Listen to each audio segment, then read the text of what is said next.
দেরি হয়েই যায়। তো চলো যাই, আমি গিয়ে পুজোটা আগে দিয়ে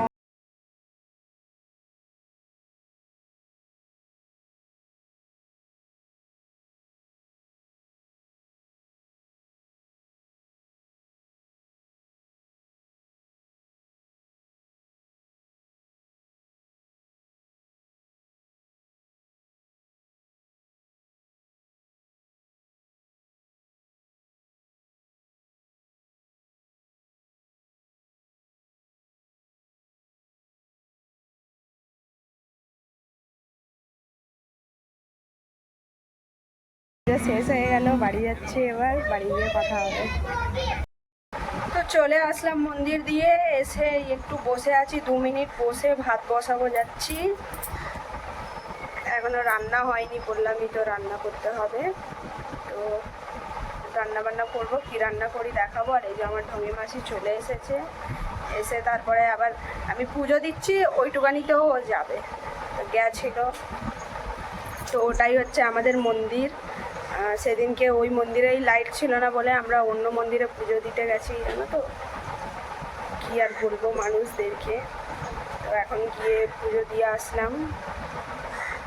আর আগের, হ্যাঁ, আর একটা যে মানে এর পরের যেই সোমবারটা আসবে তখন একটু সাজানো দেখতে পারবে, কেন সব ছেলেরা তারকেশ্বরে যাবে, তো পাড়া পাড়া থেকে বেরোয়, তো সবাই নিজেদের ক্লাব মন্দির থেকে বেরোয়, তো ওরা বেরোবে, তো ওরা সাজাবে, তো আগের সোমবারটা দেখবে আরও সুন্দর লাগবে মন্দিরটা দেখতে। ওই মন্দিরটাও আমার বর, তারপরে ওর বন্ধু, এদের হাতেই তৈরি মন্দিরটা, হুট করে এরা তৈরি করে দিয়েছিল। তো চলো, আর কি বলবো, এখন রান্না করতে হবে, যাই রান্না বসাই, কি রান্না করবো জানি না, দেখা যাক। সোমবার তো কিছু নিরামিষই হবে, আর আমারও রান্না করার আছে, তো দেখি কি রান্না করি, যাই রান্নাটা বসিয়ে দিই। চলো পরে দেখা হবে। আমি এখন টিভি দেখছি, বাই বাই।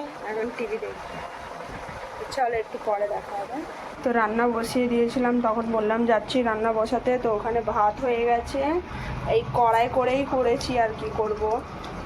তো আর কুকারে করেছিলাম, তো দিদির গেট বন্ধ ছিল, আমি ভাবলাম হয়তো ঘুমাচ্ছে হবে, তো তার জন্য আমি কড়াতেই করে নিলাম।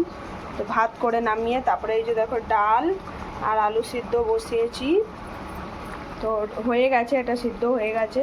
সিদ্ধ হতে হতে কত কাজ করেছি দেখো, ওইখান থেকে সব শুকনো কাপড় নামিয়ে ভিজা কাপড়গুলো মেলেছি, সব শুকনো কাপড়গুলো পাট করে সব আলমারি ফালমারিতে রেখে দিয়েছি, অনেক কাজই করে নিলাম। ততক্ষণে ডাল সিদ্ধ হয়ে গেল, এখন যাচ্ছি এবার ডালটা সাদলাবো আর আলুর চোখাটা করব। আর এখানে আমার মেয়ে হচ্ছে দেখো টিভি দেখতে দেখতে ঘুমিয়ে পড়েছে, বললাম একটু টিভি দেখবো, বললাম চান কর, বলছে করবো না, সে ঘুমিয়ে পড়েছে। তো আমি যাই ডালটা করে নিই আর আলু সিদ্ধটা, এই আলু চোখাটা করে নিয়ে পরে আসছি।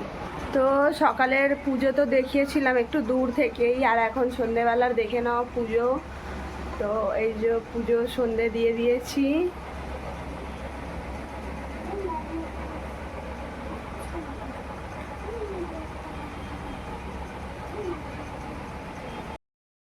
তো সন্ধে দিয়ে একটু নিজে একটু সাজুগুজু করে নিলাম, সিম্পল, শুধু চুলটাই ঝেড়েছি, সাজুগুজু বলতে, জানো তো, টিপস এই দিনের বেলা থেকেই পরেই আছি, আর কিচ্ছু করিনি, ব্যাস এই আমার সাজগোজ।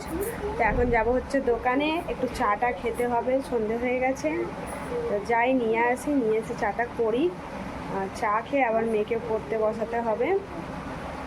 তো চলো সাথে থাকো, দেখতে থাকো। তো আর দুপুর থেকে তো আসা হয়নি, দুপুরবেলা আমি খেলামই কোথায়, রান্না করে না, আর ঘুমিয়ে গেছিলাম।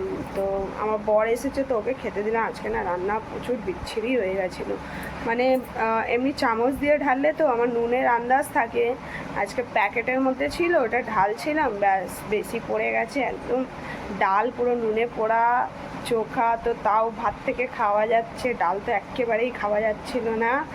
তো ভাবতেই পারছো, খেতে খেতে কেউ পারিনি, তো আমাকে কীরকম কথা শুনিয়েছে, তো কথা শুনতে হয়েছে। আজকে আমার রান্না একদম বেকার হয়েছে, ভালো হয়নি, আর কি বলবো। তার জন্য আমি রেগে মেগে খাইনি, ঘুমিয়ে পড়েছিলাম। আর বিকেলবেলা উঠে একটুখানি খেয়েছি, ওই 5:30টার দিকে আমি ভাত খেয়েছি। আর এরা সবাই খেয়ে নিয়েছিল দুপুরে। তো ওর জন্য আসিনি, ঘুমিয়ে পড়েছিলাম। তো ঘুম দিয়ে উঠে ভিডিও এডিট করলাম, ভিডিও এডিট করিনি, ঘুম থেকে উঠে ভিডিও এডিট করলাম। আর এখন মানে আপলোডিংয়ে চলছে, প্রসেসিং হয়ে যাবে, তারপরে ভিডিও আপলোড হয়ে যাবে। তো চলো পরে আসছি।